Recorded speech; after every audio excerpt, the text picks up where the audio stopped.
Welcome back, our dear viewers, continuing our special coverage for the third and final day of the presidential elections 2024. And to shed more light on the election process for the third day, we are joined live by Nile TV's correspondent from Al Mansoura, Nermine Rahman. Good morning, Nermine. Good morning, Mahisti. Good morning, dear. How do you describe the turnout at Al Mansoura at the early hours of the third and final day of the elections, Nermine? For the third consecutive day, I find the same scenes, Mahisti, in front of the polling stations scattered all over Mansoura. You would find queues just waiting for the polling stations to open exactly 9 a.m. And thank God I can say it that clear that all the polling stations already started exactly 9 a.m. without any delays.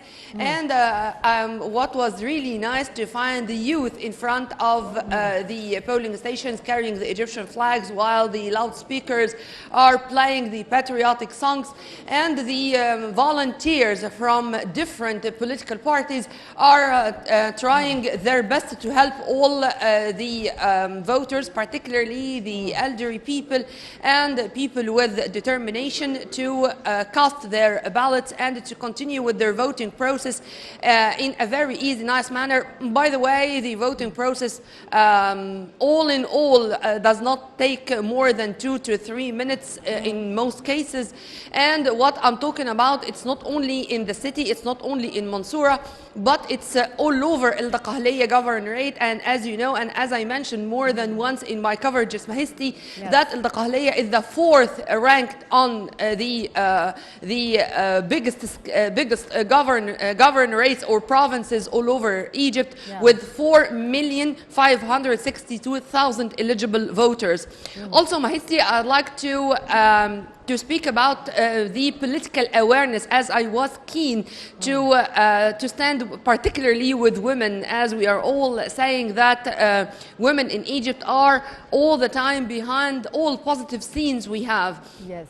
And I asked particularly the simple women why you were here, why you were that eager to come and to vote. They all share the very same vision. Simply, now we know that our votes count, and that our vision, our opinion, our votes are going to be the thing which are going to form the future of our sons and daughters, our new generations, you name it. Mahisti. Yes, indeed. Nermine, as you have kindly mentioned that the polling stations did open exactly on time. The election process is going smooth for the previous 2 days until this very moment. How do you see the impression and the reaction of the voters after casting the vote?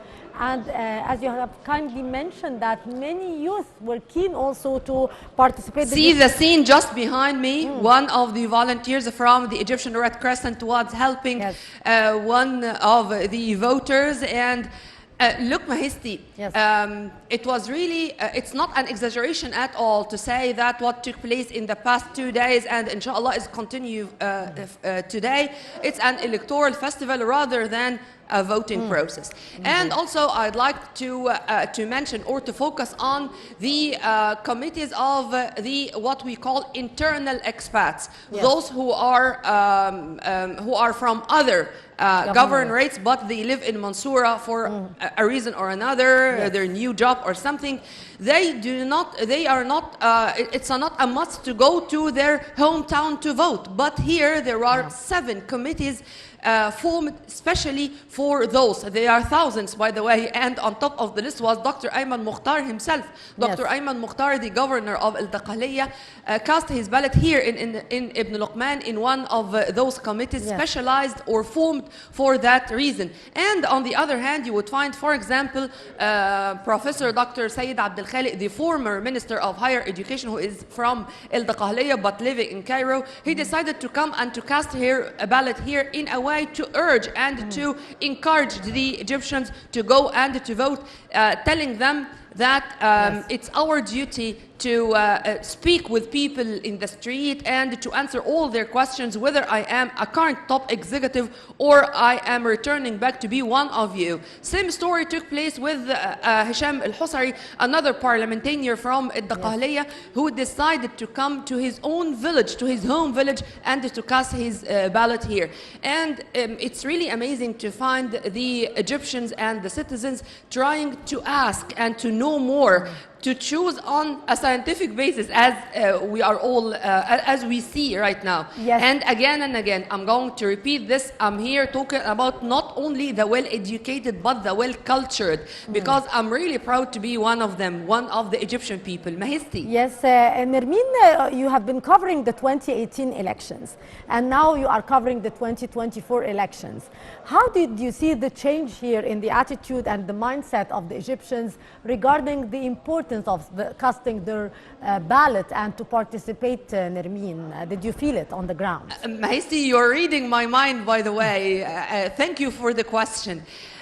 Simply, there are key words which can form the difference. First, political awareness. Second, confidence in the political leadership that what we are doing right now is for the best interest of Egypt and our votes count. Yeah. Transparency. Everything is that clear, whether in front of the cameras or behind the cameras. So those three words are very important, and I can say that they made the difference between what took place 5 years ago and what's taking place as we speak. Mahisti. Indeed, Nermine Rahman, our correspondent from Al Mansoura, Dakhahliya, covering the third and last day of the presidential elections for 2024, the choice of the president for the Arab Republic of Egypt for the upcoming 6-year term. Thank you so much, Nermine, and we'll be back to you throughout the day for more updates. Our dear viewers, a very important day in the Egyptian history as we are heading now for the last day of the voting for the presidential elections. The Egyptians are voting across the nation for the choice of the president for the Arab Republic of Egypt 2024 for the upcoming 6-year term.